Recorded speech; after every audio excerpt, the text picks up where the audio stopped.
intro this time because Naomi keeps screwing it up. Hi, I'm Joel Guy. Last year, I started a podcast with my sister called Why Will No One Date These Guys? And today, we're podcast extraordinaires. Naomi, would you like to introduce yourself? Hi, I'm Naomi Guy. We talk about sex, dating, relationships, and other incredible topics. Why do I feel like I'm on Disney Channel right now? I am here for this energy. Can we do this the whole time? Yeah. And now for our next show about a teen girl who has psychic powers. It's That's So Rosie. No, she was just a regular girl until one day Her life got flip-flop turned around. She got struck by a lightning bolt. That's the best I got. It's- This is part 2 of our Workshop two-part episode with Mr. Joe Russo. Hello. Who was introduced in part 1. Is there anything you feel for people getting in late you should mention about your background? People have Ping pong champion. ping pong champion of the record world. holder in Mrs. Pac-Man. Mr. Pac-Man, that's a completely different He story. actually, at one point, did compete against Forrest Gump. Yep. And he won. So, Yep. Forrest Gump, partially based on my life. Yeah. And people have at times occasionally paid me to talk about sex for a living, which is pretty cool. Not for sex, but they To talk talk about it. sex. They're like, what did you do to me? That's we'll save that for the Patreon subscribers. Okay. Naomi, before we Yeah. get back in, we have another drink to test this week. We are drinking the not pink lemonade, but It's the just basic regular lemonade, sparkling and it's lemonade at still Trader mid. Joe's. Yellow lemonade. That also tastes like lemonade. Yeah. Mm-hmm. How did they do I it? don't really discern a difference. There's like a slight fruity perfume taste to the pink lemonade. Not much going on. I think it's just It's the dye. pink. It's the pink? It's yeah. the pink. Yeah, my dad's like, what flavor of Powerade? When I was younger, I used to play sports. He used to give me Gatorades and stuff. He'd be like, what flavor of Powerade do you want? And I'm like, the blue one. It's the right choice. So, some personal question time. Woo! Might be out of pocket, but Okay, I'm ready for it. Give me your best first date experience. Best first date experience. Oh man. If you don't say your current wife, you're going to be in trouble. I don't know. So we started dating in college, and Oh, she went to ASU? Yeah, she went to ASU. We Okay. lived in the same dorm. Ooh. Yeah, it was A Sun Devil romance. a Sun Devil romance. No, and she had never dated before, so I used to joke that it was like stalking a gazelle. Like I had to ease from friendship into relationship lest I Yeah. scare her off. Yeah. So we didn't really have a first date. I know you had mentioned that first dates might come up, and I was racking my brain of particularly noteworthy first date stories. I have one that I don't know.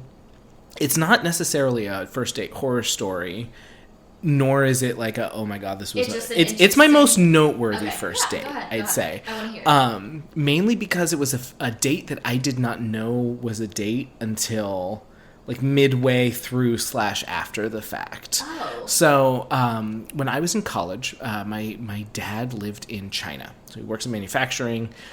He had moved over there, and so I was going to ASU, and then I'd spend my summers out there, which was fun, hang out in China, and got to know kind of a group of friends who were my age. And it was great. We'd hang out. They teach me how to cook Chinese food and play mahjong, and it was a fun way to spend my summers. And so there's this group that mostly Chinese girls my age knew I had a girlfriend, and some of them had met my girlfriend because my now wife had come out to visit one summer, and a bunch of us were out at dinner. And, I had picked up a little bit of Chinese. I took Chinese 101 one year because I was going to China every summer. Have never been, nor would I ever pretend to be even kind of fluent. No. I'm a gringo in any culture.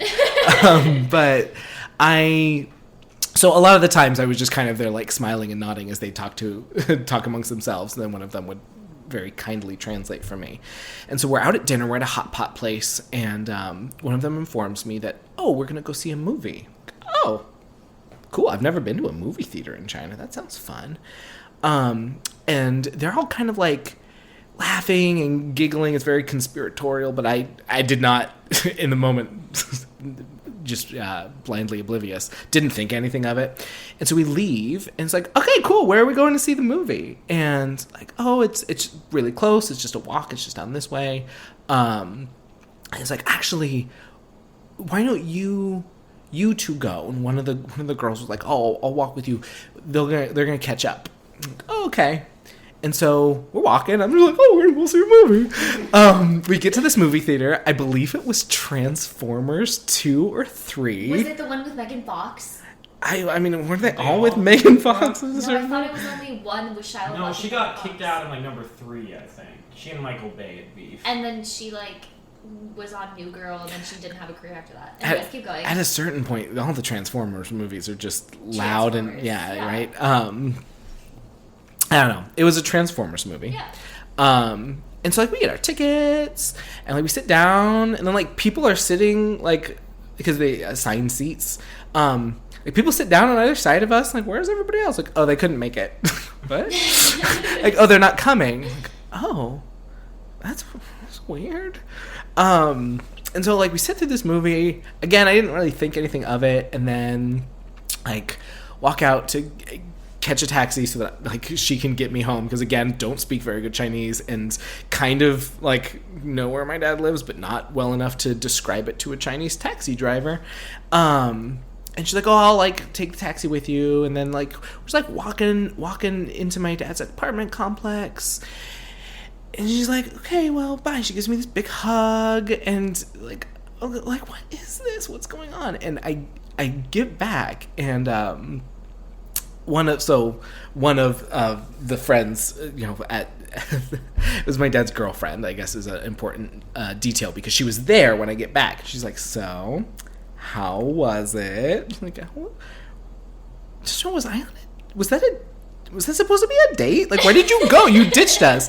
And she's like, ah! And I to this day do not know like what this scheme was all about, but it was definitely like, yeah. Did you have fun? Was it romantic? Did that happen again? No, like, did they try to make it happen again? No. I have no idea what the hell the plan was. What I do love is that I like to imagine at some point this group of 20-something Chinese, 20-something-year-old Chinese girls was sitting around like, how does one seduce an American man? And the conclusion they came to was, yes, Transformers.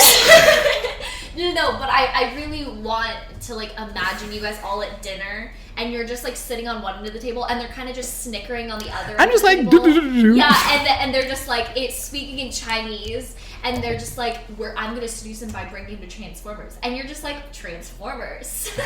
Right? Yeah, they're like, oh, we're going to see a movie. That's fun. Where'd everybody else go? Okay, in fairness, I'm looking. So Transformers 2: Revenge of the Fallen was released in 2009.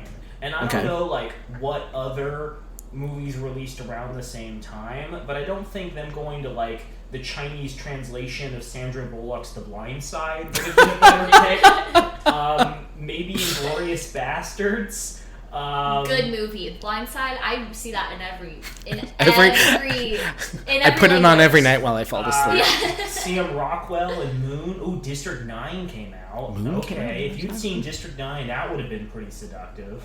I'm not seeing any movies that came out that we could better consider date romantic movie. Or there was Couples Retreat with Adam Sandler. Oh yeah, that's the one. Every Adam Sandler movie gets me every time. Seen, it's Funny just people. So romantic. It just really gets me going. 2012, you could have seen a disaster film. Sounds like that date was a disaster film, am I right? No, I had a lovely time, and then I realized that it was, again, I don't know what the intent was, what they were thinking, but it was just like I was asked later, just like, so did you kiss? I'm like, no, we didn't kiss. I didn't know that this was a thing. Also, I have to ask you were dating your wife at the time. How did you broach the subject of, I went on a date I may have accidentally. Yeah. I think it probably started with, because I think we first talked about it before the full like story was revealed to me, and I Yeah. got all these questions that made me second guess. So it probably started with I got to see Transformers in Chinese. It was weird. I feel Transformers in Chinese is about as comprehensible as Oh Transformers yeah, in English. big robots go punch. That's Yeah. all you need to know about It's Transformers. very much the quintessential hero's journey, right? It's something that crosses all cultures. Everyone Yeah. can resonate with it. The hero with 1,000 faces, and one of those faces is Optimus Prime's. So that was your that was your date experience, most Yeah. notable. Okay, how did you meet your wife? So we lived in the same dorm at ASU.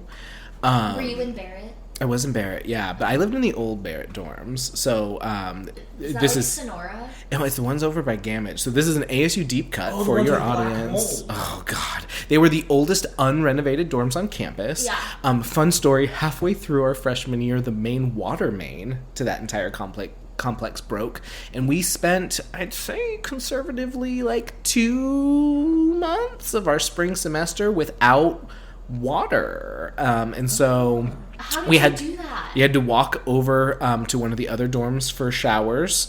They kept somebody in the MU, the Memorial Union, with an unlocked door, so you Yeah. could walk over there to use the restroom. It was not a short walk, and I know at least a couple guys on my floor just started peeing in water bottles. So that was and not showering, which was a real fun time to live on an all guys floor. Yeah. Okay, so our brother used to live in those dorms his freshman year.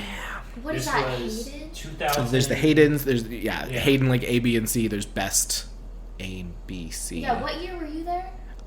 So my freshman year was 2007 to 2008. Okay. Okay, yeah, so he was he's living there 2011, 2012. somewhere in there. 2012. Okay. Yeah. Gotcha. But he says they always had this problem with black mold because the showers were at one end of the dorm and there was a long carpet you had to walk down. And so you'd have students just walking, dripping water down constantly. And he said every 6 months someone would come in and just peel up the carpet and paste down new carpet. That does not surprise me. No, they were pretty janky, and then I think that they renovated them a year or two after we were there, and they were still pretty bad.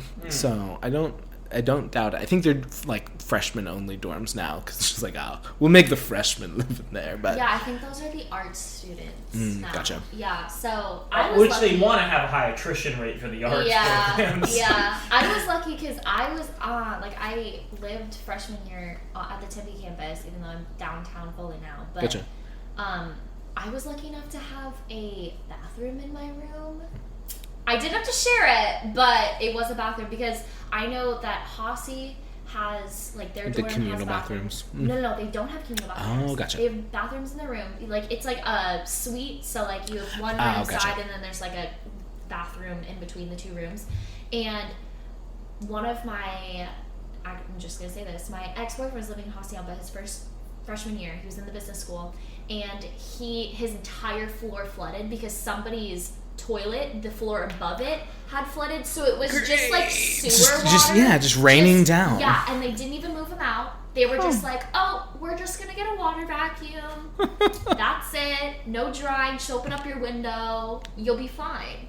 This is what it means to be dorm number one in life. innovation there. Number Yeah, one in innovation. Yeah. So you were lucky. I guess not enough toilet water is better than too much toilet water. Exactly. If there's a lesson today that I've learned, it's that.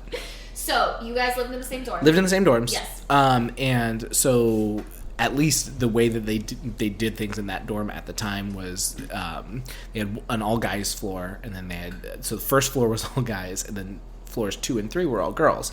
So it was the situation, very advantageous for us at least, was that the girls had to come through our hallway to like escape the building. Yeah. So the guys would all like sit with our doors open and we'd go, hey. Just like wait for somebody to walk by. Yeah. You made a little red light district. Yeah, just dancing in the window. And so I had dated a lot in high school and had like one of those really, really messy, really unhealthy on again, off again, all through high school girlfriends. Okay. And right after high school graduation, we finally like, hey, we should, like, this is bad. We should just be off again Yeah. for good, and just let's just be friends. But I wasn't in any particular hurry to jump into anything. Plus, it's ASU, you're meeting a lot of new people. Yeah. And again, she had never dated anybody before, so we got to know each other. We, became friends, and then it kind of very slowly was like, are we more than friends now? I think we're dating. Which is why I don't have like a particularly fun and exciting first date story, because we just hung out a lot, and then she was stuck.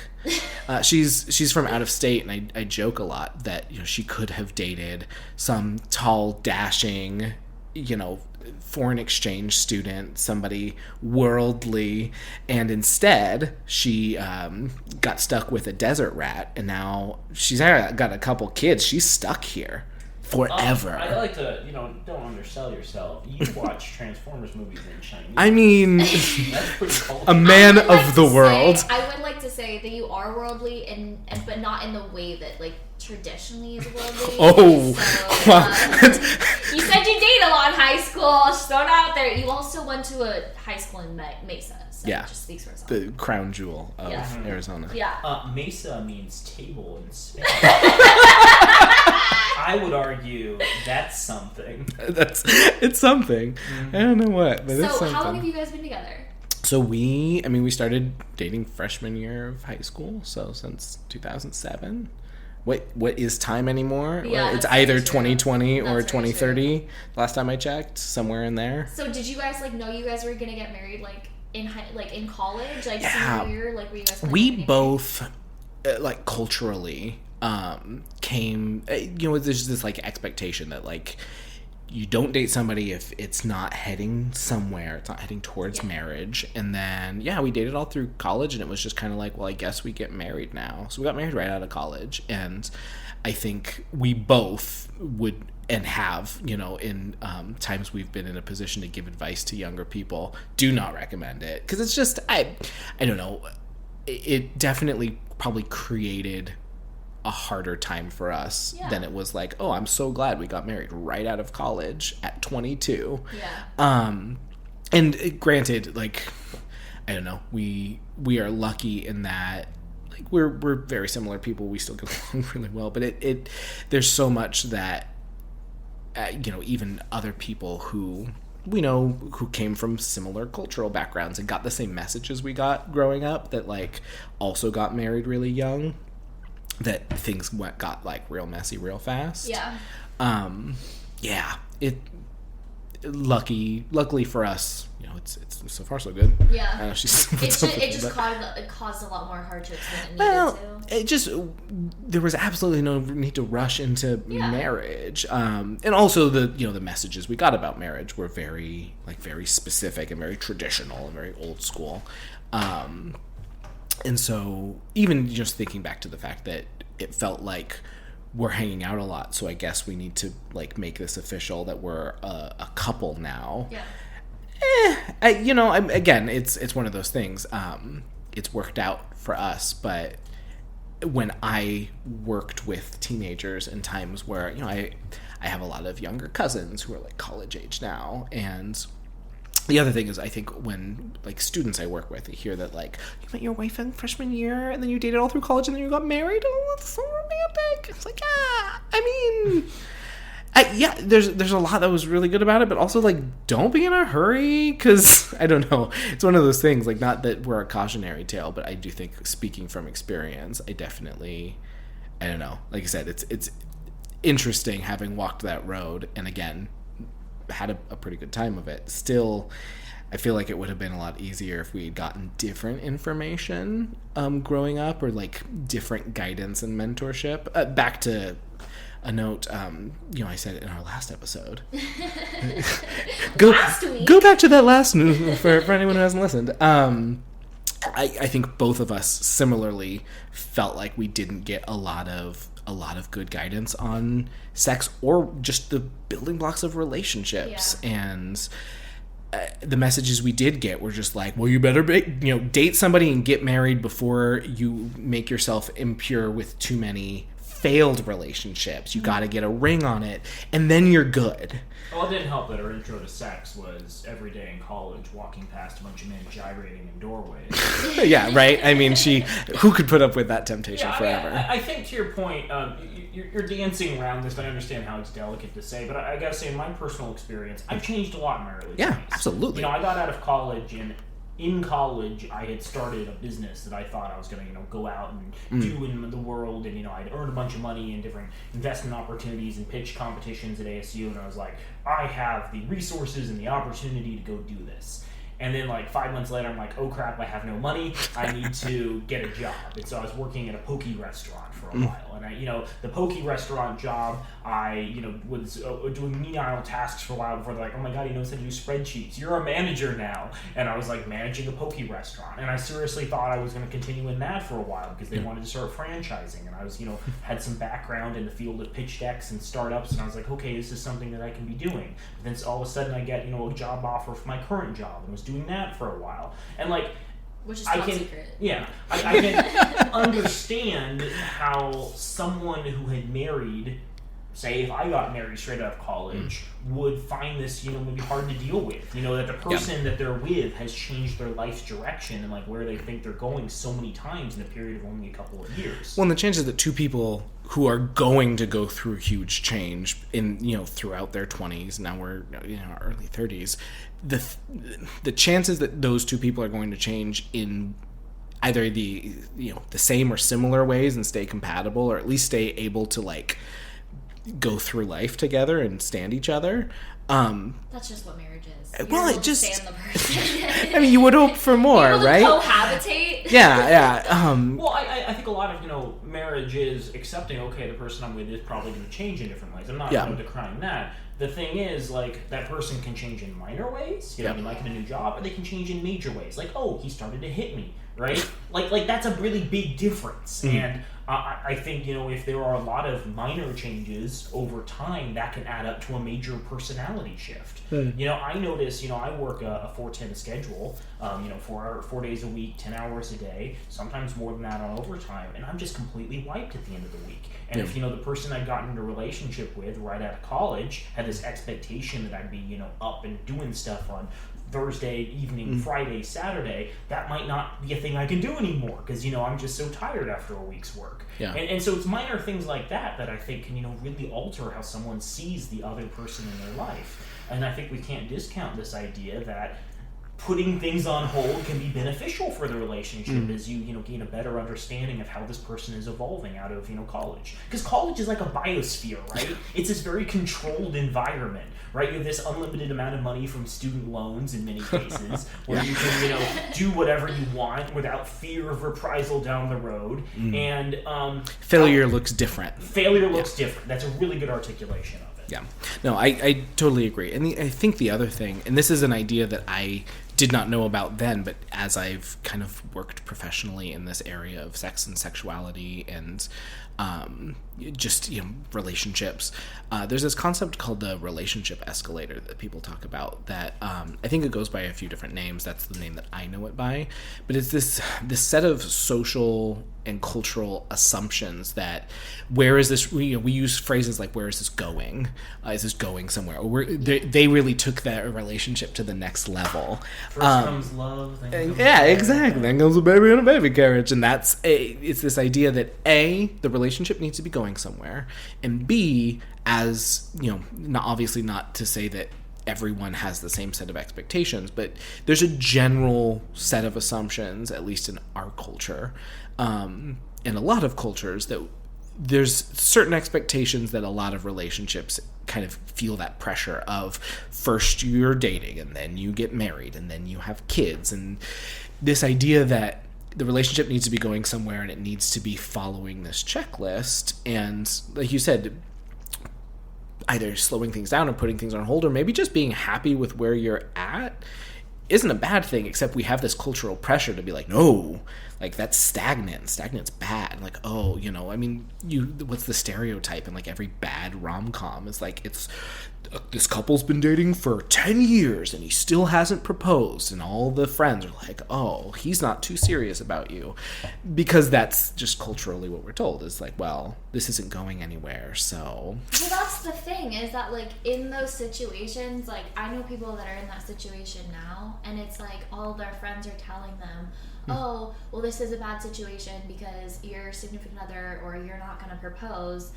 Why are you still in this relationship? And it's like, we've had those conversations. This is none of your business. Yeah. Like, it's literally like, we're in this relationship. This is an A and B relationship, so see yourself out of it. You know what I mean? Like, yeah. Sorry to bring that middle school quote in there, but like, I think going back to like the fact that you guys, you and your wife are still like getting along after all those like changes is like a testament of like how strong your connection originally was. Still is. That's what I'm trying to say. It's like yeah, is hopefully will be. Yeah, but like the fact that you guys have gone through all these changes and you guys have both been going at it at accelerated rates because you were together in your early 20s and are still together it seems very significant. Yeah, and I mean it's not always been super easy because again, I think part of it is the timing and where we were at in some of the assumptions. Because we did not have a lot of guidance when we were younger about relationships. There are things like, oh, this is what relationships are really like. Because you step out, similar to how college is this little microcosm, I feel like also college relationships can be, again, it's just different. You don't have the same pressures of life, and the fact that your brain doesn't stop growing until you're 25. No offense. But, you know, you're literally not going to be the same person. And so there's definitely, that's not to say that people who, start a relationship when they're young and stick with it, that's a bad thing. It's just, we went in with a lot of expectations that like, if we follow this checklist, that's what we have to do. Society says like, this is a healthy relationship, and you don't want to be with too many people, because every new person you're in a relationship with, that you're physical with, it's the dirty tape exercise. Did either of you ever get that in school? I've heard of chewing gum. Yeah, chewing gum. Oh my god, this idea or that just lollipop. like like, oh, you're used up and dirty and no one will want you, which is a horrible message. And also just, I feel like it creates this pressure to just like get into the first match you can, lock that shit down, and then, you know, in our case, again, we have been fortunate in that the ways that we have changed have still been compatible. When things have come up that have been difficult, we've been able to kind of navigate those, but it's been a lot of work. Yeah. Relationships are too much work. I want to push back slightly, because you're saying that like a big cultural thing is pushing people to get in relationships, which I think is true. You know, a lot of media that I've seen, pushes this idea that, forming this lifelong pact is an act of maturity, and it shows character growth and whatnot. But I think there's also a genre of film, maybe these are for completely different audiences, there's also the genre of film of, oh, you got married and you're not cool anymore, man. We gotta get your mojo back. Yeah. Your ball and chain has really, killed your mojo. We're gonna take you on a boys' night, and you're gonna learn what it means to be a man all over again. Yeah, we pressure people. Obviously, your masculinity has left you once you get married. But it's very much like a Madonna whore thing, where like a woman who has too much sex is a slut, and a woman who doesn't have sex is uptight. Someone who isn't willing to get in a relationship, they're not mature enough, and someone who does get in a relationship, they've changed too much, they're boring. And yeah, it just seems cultural likes making people feel bad for what they are. Yeah. And maybe that's just the essence of all advertising. I've distilled it down. But that's a really good point. Because you're right, that is this idea that's like, your life is over. And so we's like, well, why are you pushing me into this like life transition if now all of a sudden I'm going to be told that like, oh yeah, you're never going to have fun again because, like you said, the old ball and chain. Yeah. Okay. Well, so what you're telling me is to not get married. Ever. But if you don't get married, then you're a commitment phobe. Yeah. But if you do get married, then your life will be over. Yeah, that's what I'm hearing. You're never allowed to have sex again. Yeah. I'm sorry to break it to you. What I'm hearing is get married to multiple people, so you won't have to deal with that, like, stagnation. Yeah. Right? Perfect. Every couple of years, get new vows with a new person in a That different makes state sense. where polygamy is illegal. And then you get your groove back, and then you marry the next one. Yeah. And then you get your groove back. Yeah. And hey, if they happen to die mysteriously, right, and leave you Yeah. significant assets, that's just a plus. If you find a church that has a punch card system, I'm pretty sure the 8th wedding is free. Oh shit. Okay. Yeah. you Y'all have look at relatives who might benefit from that. that. So moving right past None of that them listen to topic. this podcast now. No, what I was gonna say is that, like, I think it's interesting that, like, you got that message, and he's just a couple years younger than you. He got, like, not very many of I think you know a couple of people that are your age that are married. I would say a not insignificant portion of my graduating class is married. Probably, I mean, I can pull the numbers now. But- I would say 30%, 40% married, and I would Yeah, say but- most of those have kids. Okay, this is what I'm trying to say. When not the older generation, but the generation before millennials, what is that? Gen X. Yeah, okay. The vast majority of them, by the time they were your age, were married and had kids. So I think it's interesting just the shift from one generation to the next. And now everybody in my generation, I'd say like 10% of the people that I know are planning on getting married, and everyone's just kind of like, eh. Yeah. Well, we've discussed this before. You know, this is Yeah, one of our exactly, first episodes. exactly. You know, one of the big problems of my generation, your generation, is just lack of money, right? Yeah. You know, money solves so many problems, you know, in relationships in particular, where it's like, hey, we want to move into a house. Oh, can't afford the down payment, guess we're renting forever. Oh, we want to have kids. Oh, turns out daycare is insanely expensive. Turns out even having a baby is insanely expensive. Turns out insurance doesn't even cover having a baby because we can't afford insurance on the healthcare exchanges. So I guess we're not doing that anytime soon. Or if they do, they then live in poverty for an extended period of time. Right? Like, I'm not trying to be cynical or anything, but like Gen X came from, I would say, a period of economic prosperity. Not all of them, but they were definitely on the tail end of economic growth and like the future opening up and being ever more vibrant. Well, and to your point, I know I've heard my parents talk about their financial situation, and I know it wasn't great, but they had the financial stability to buy a house, to have a kid without, I mean, even knowing that, I think that this is a statement that both my parents would agree with, but neither of them went to college, and it took them longer to get kind of their first like career job compared to when I was able to, just because those circumstances were different. But financially, I think they were even still better off than I was in, their mid-20s when they had me. And like you said, just the world was a little different. Yeah. Hearing like what they paid for their first house Our and what they parents made. Yeah. purchased a home in Chandler, Arizona in 2007. We won't list the price, It but was it is 2004. Was it 2000? It No. was 2004. Are you sure? Yes. I was about to Okay. be 4. Easy for you to remember. Make sure I you get this on the record for the wiki. Yes. Okay. Yes. From 2004 to the present, which is a period of, 18 years, it has tripled in value. A house down the street just sold for more than 3 times what they paid for. A nearly identical model of home. Arguably, that home is much uglier. I did not like the interior shots of it. Yeah, they updated it and did like an open floor plan, Yeah. but it's just like ugly. Like basic things back in the day that people could buy, like homes, even relatively poor people, lower middle class, even people like below the poverty line, could purchase something resembling like a long-term place they could live. Yeah. And the price of housing has just gone completely insane. Where even if you might argue that, people our age are, making more money in certain careers than they were back in the day, that more money doesn't translate being able to buy things. Yeah. And then on top of, any cultural changes, you're right. There's a lot of different reasons. And I mean, for us, it is the other interesting thing. So my wife's from Wyoming, and we just comparing the Wyoming friends, like her Facebook friends, when we were in college or shortly out of college, and then our friends here.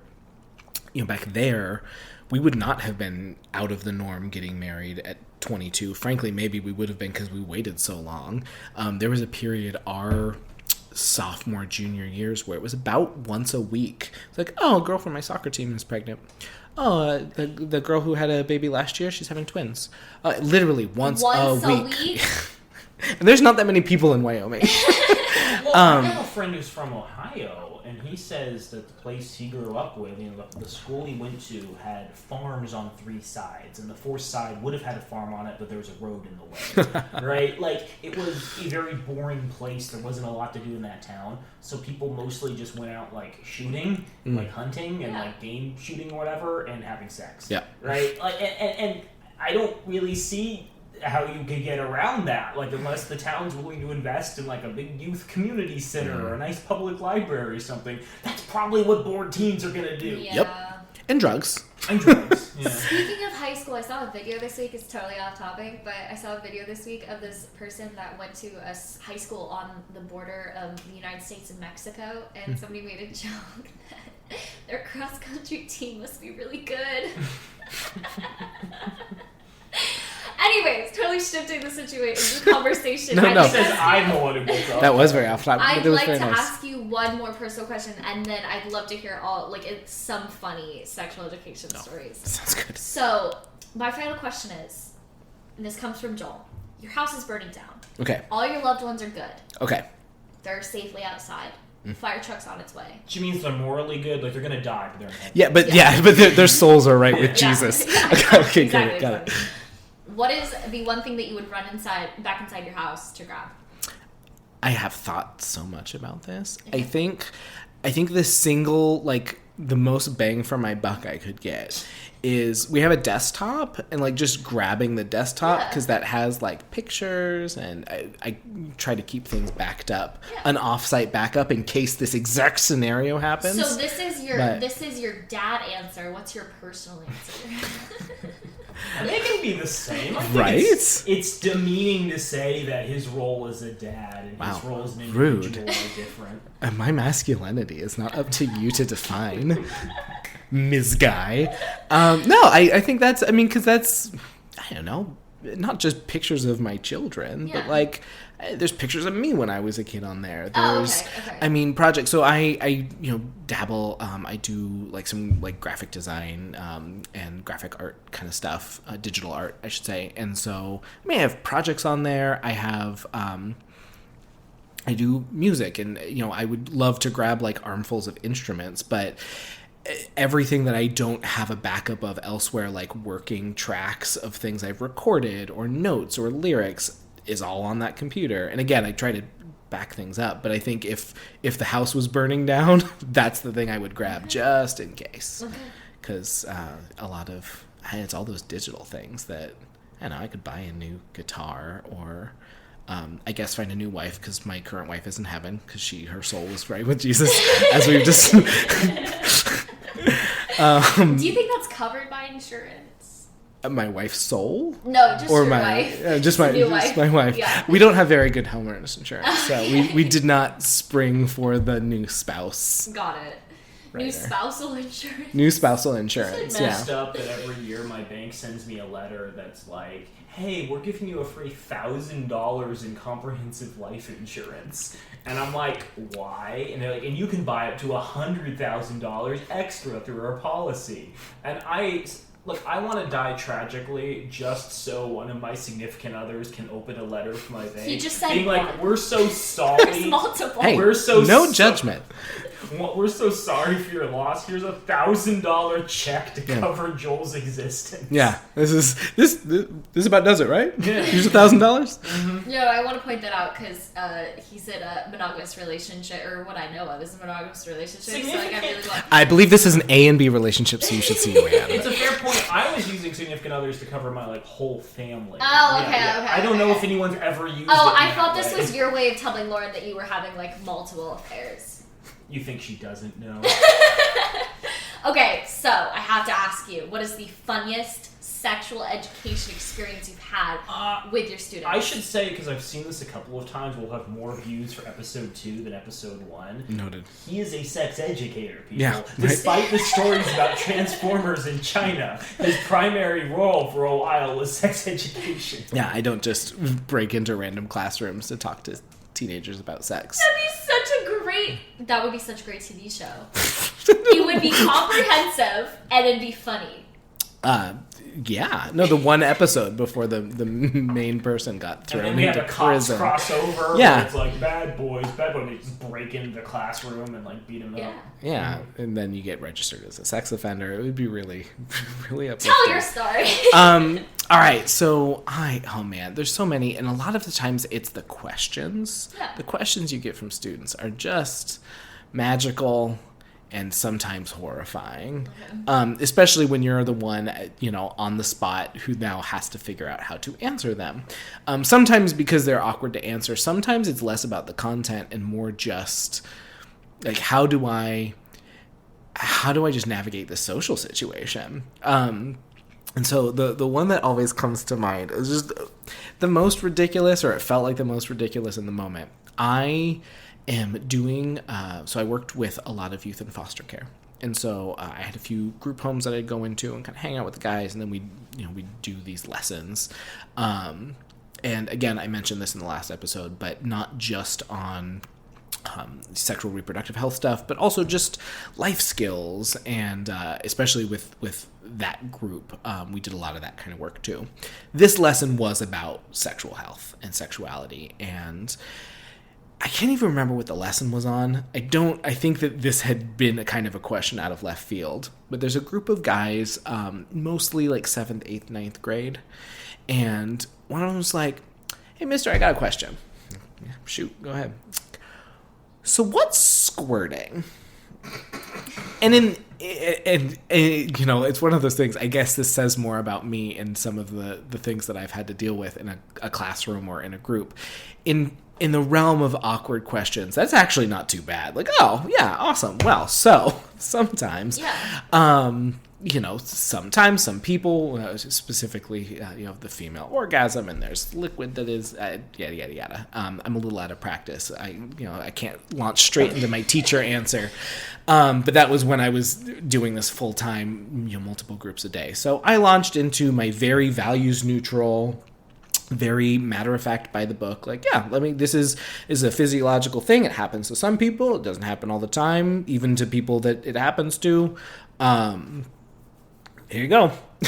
And so the kid is like this, and one of the things that they teach us to do, it's really best practice, is, does that answer your question? Just kind of follow up, because it's already so awkward for students to get up the gall to ask a question. You really want to make sure you're answering it. And so, does that answer your question? The kid's like, yeah, but and he kind of leans in, and every boy in the room leans in, and clearly it becomes immediately clear to me that like I think they all knew this quote, like they were all planning on bringing this up as a group. And one of the other guys goes, we were wondering, and then a third kid goes, "How do you make it happen?"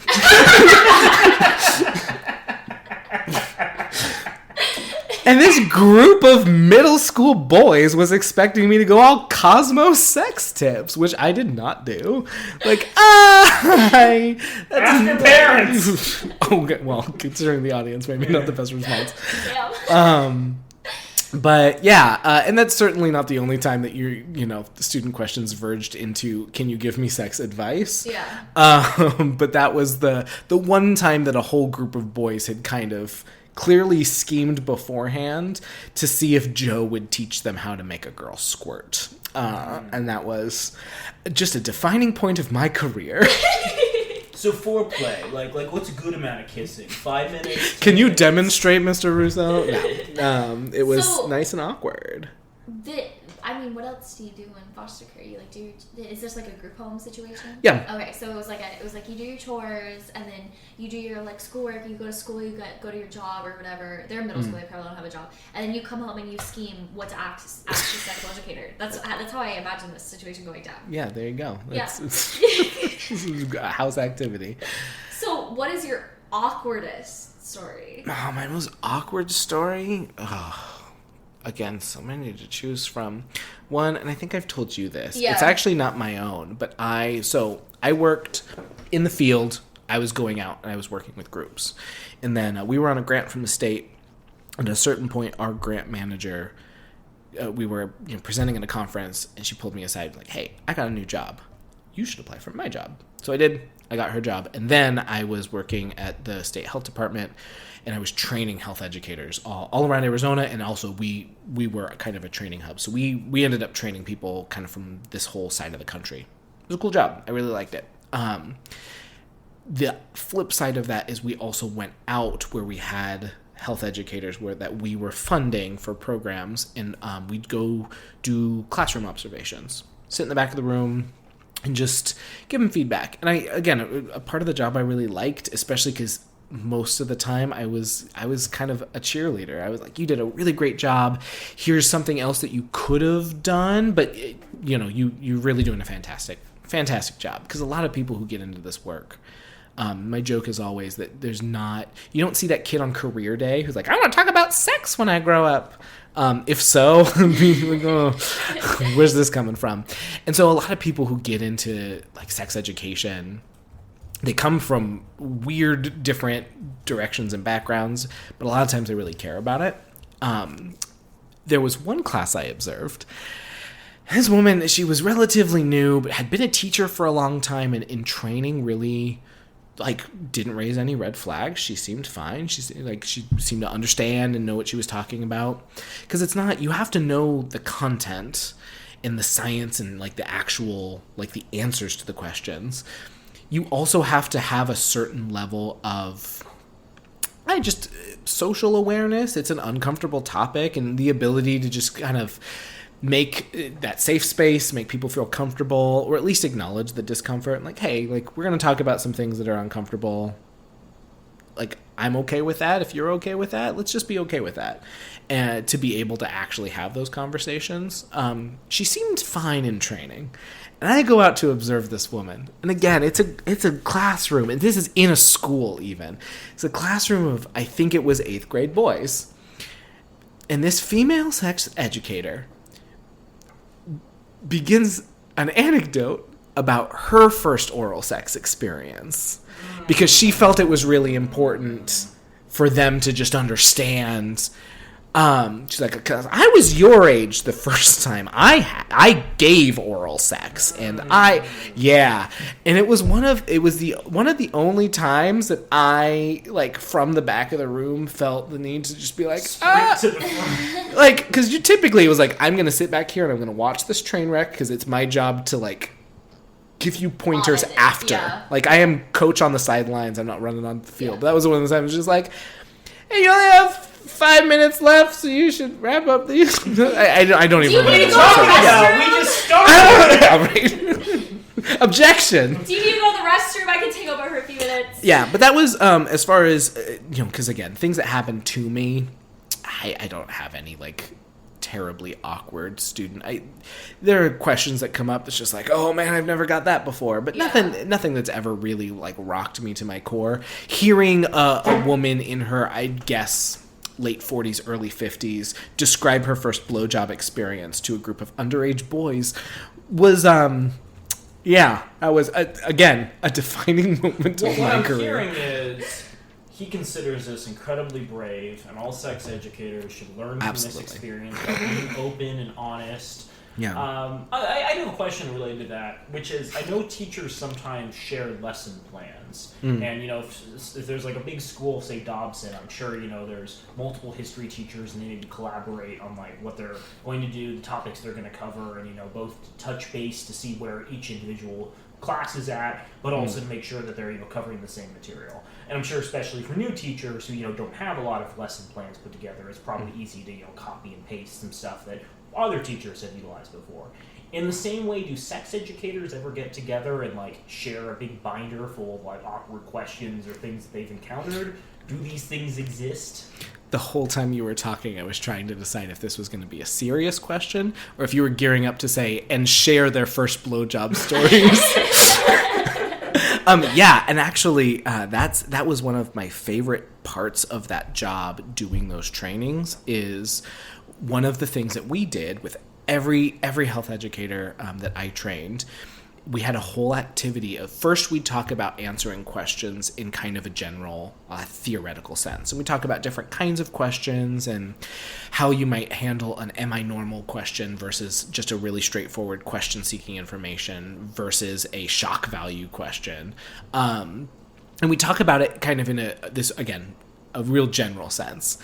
And then it was right before lunch. And the last thing we'd have them do is, if you're thinking about when you're in a classroom, if you have a question that would be scared to get, or you've heard a colleague say that they got this question and you don't know how you would answer it, and it makes you really scared that it might come up, write that. There's post-it notes on the table, or note cards on the table in front of you. Write those down, and we'd have them write those down, and then we'd send them to lunch, and we would gather all of the note cards, and we would add into the pile some of our own note cards with all of our worst, most awkward, most invasive or inappropriate questions we had ever heard, and we'd throw them all in a bag, and we'd welcome them all back from lunch, and we'd have them come up one at a time to the front of the room, blindly pull something out of the bag and try to answer it as they would in the classroom with a straight face. And it was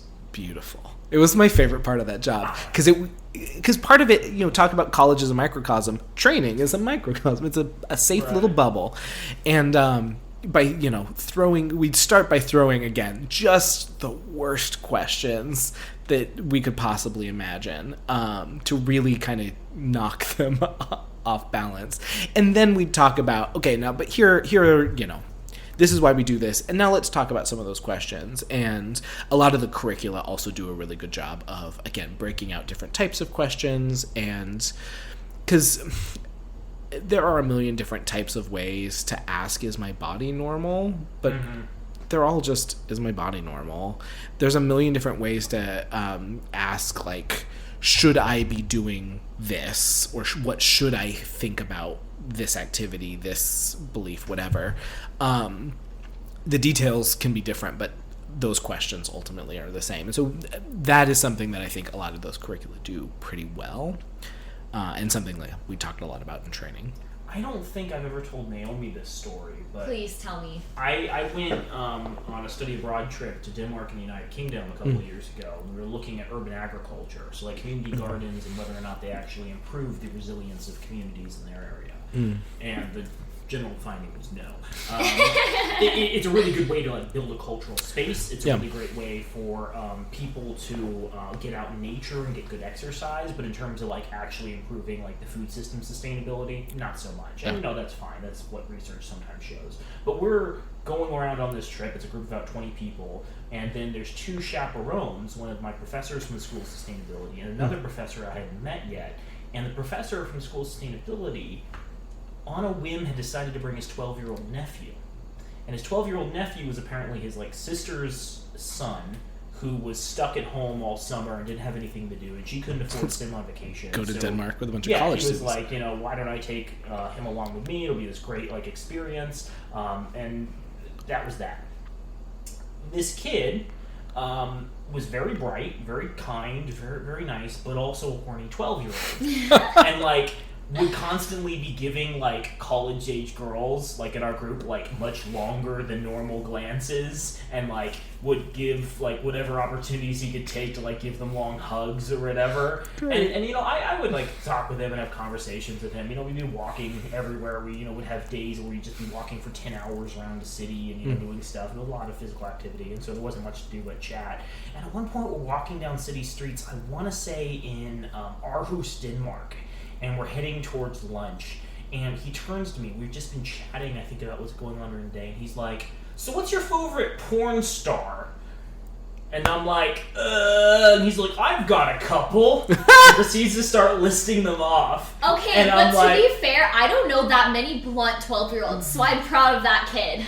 I don't remember what I did to shut that down, but I know I shut it down somehow. But I assume that's what you probably get in some of those more awkward conversations. You're now that you've taught us about sex, give us your recommendations. Yeah. Write down some URLs on the board. Right. Do you know how to get around paywalls? Do you know is there a way to get it for free? Yeah. Yeah, what did you say when porn was brought up in conversations? Were you just like, hey, this isn't comprehensive sexual education, please like look it up if you like are wondering about it, or like? Yeah. So one of the things, and this was something that we used a lot, that we taught a lot when I was training. There's a way of answering questions that some others you. Some people feel this way, other people feel this way. What do you think? And it's a way to kind of roll it back on the student.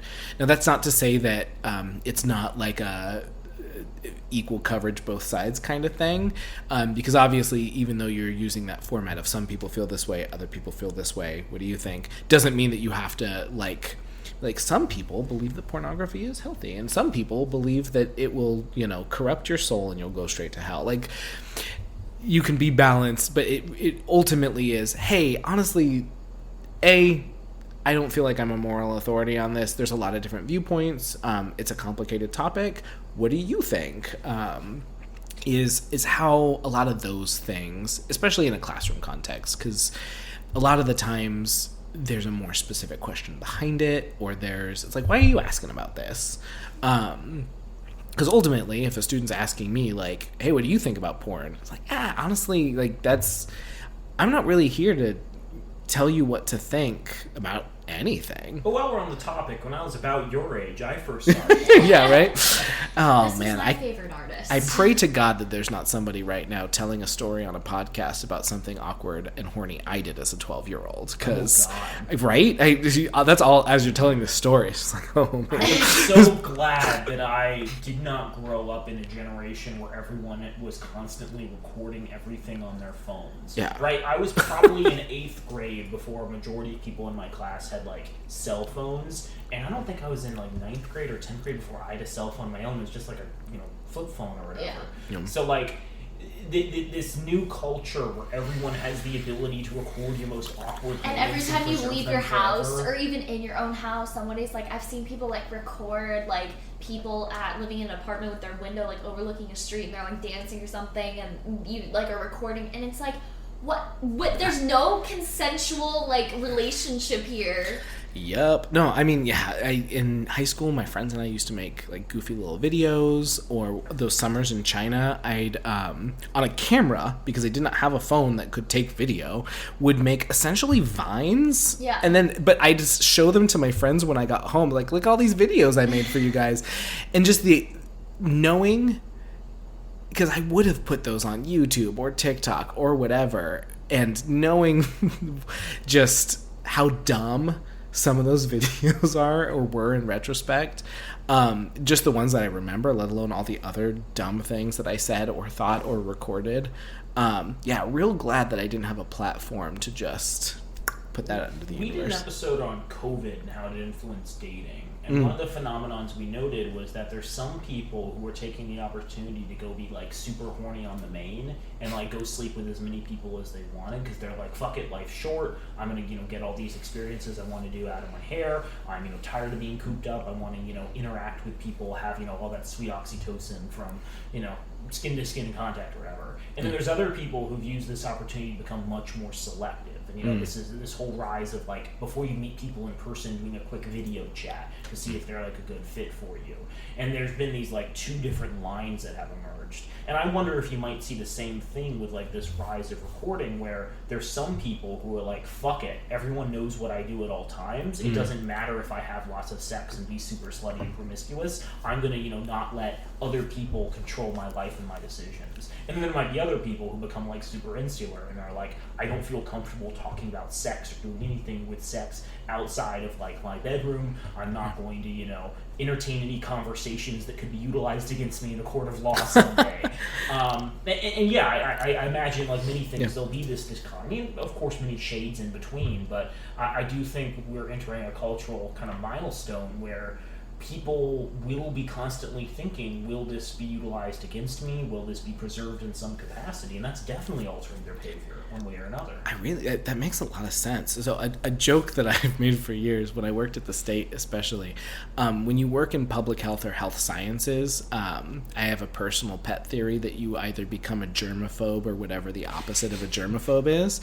Because you be in the break room and somebody drops food on the floor and they, reach up to pick it up and continue eating it. And half the room does not bat an eyelash, and the other half like doesn't ever want to speak to that person again, or is like diving to stop them, or like reaching for the bleach. Like, no, you fool! Yeah. My feet go there. Yeah. And because it's this idea of just like, well, if all we talk about is how everything around us could kill us at any time, so like either so I need to be really vigilant, or so what the hell's the point? And I feel like you've just described almost that exact idea, but with dating and relationships. Of like things are crazy and up in the air, and our world is just really unpredictable right now, so I'm going to, and then the way that people finish that sentence is like either one extreme or the other. And we're seeing that with COVID, too. I don't want to pretend that COVID masking is a 50-50 thing, because public polling clearly indicates the majority of people in America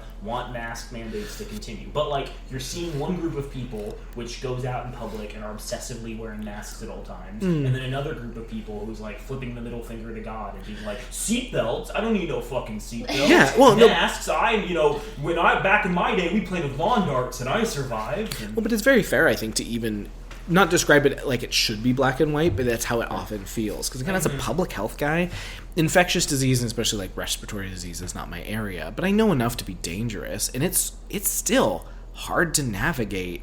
When should I wear a mask? Should I wear a mask indoors always? Indoors with certain situations or certain density of people?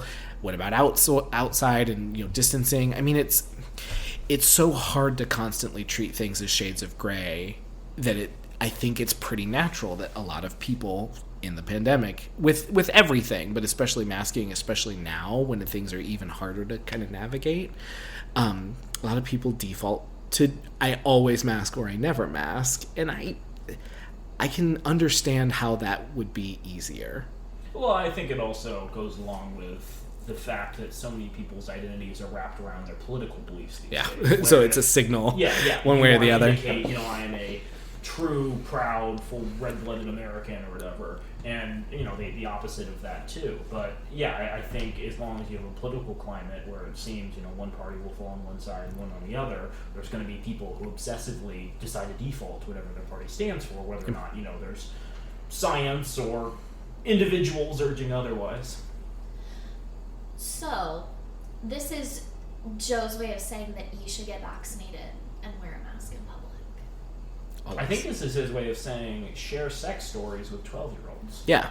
While you're getting vaccinated. Yeah. And wear a mask. If you're talking to 12-year-olds about porn, wear a mask. No, I think that to conceal your That's honestly not bad advice if you're going to be doing that. Yeah, but also so maybe don't. You don't get put on the registered sex offender list. Actually, you live in Tempe. Do you get registered sex offender notifications? I had no idea how you were gonna finish that. Actually, no.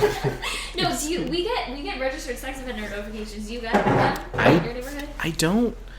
I don't think so, but maybe that means that I don't have any offenders in my neighborhood. We have one. So our cul-de-sac looks more like a penis if you look at it from like a... So it attracts all the sex offenders is what you're saying. They all want to live next to the No, it just giant. Looks like a penis. So in one of the walls, we have like a... we have a sex offender. I was out with Lauren earlier up in North Phoenix visiting a very large rummage sale. And in one of these historic neighborhoods, there's this section of streets that just looks like a vagina.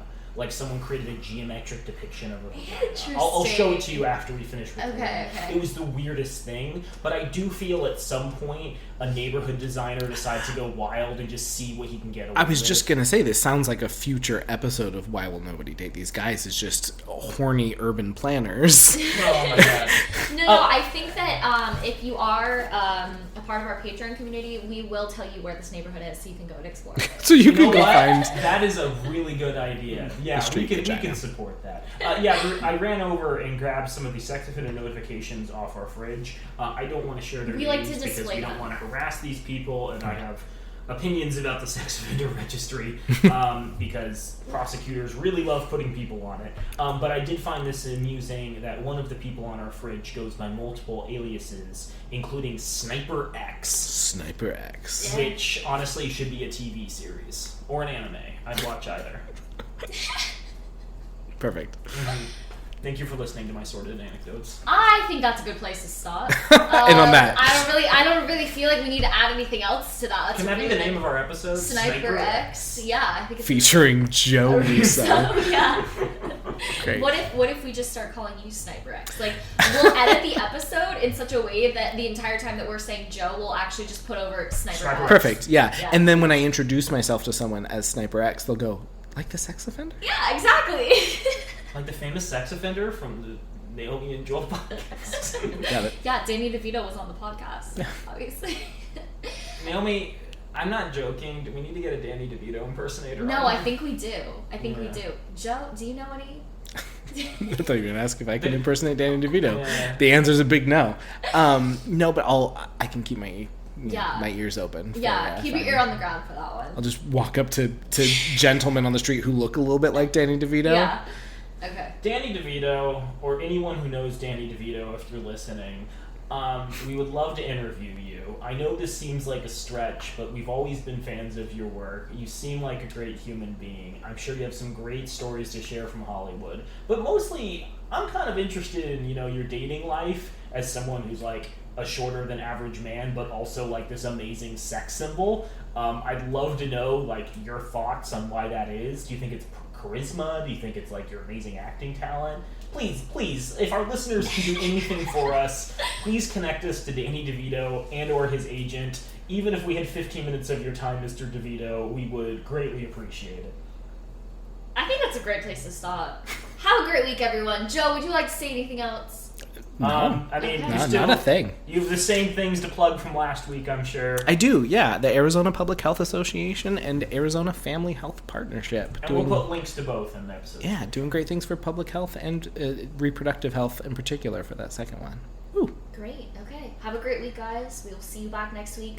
Probably not with Joe again. Unless you're a licensed professional, and even if you are, please don't talk to 12-year-olds about your first sexual experiences. There you go. Bye for now.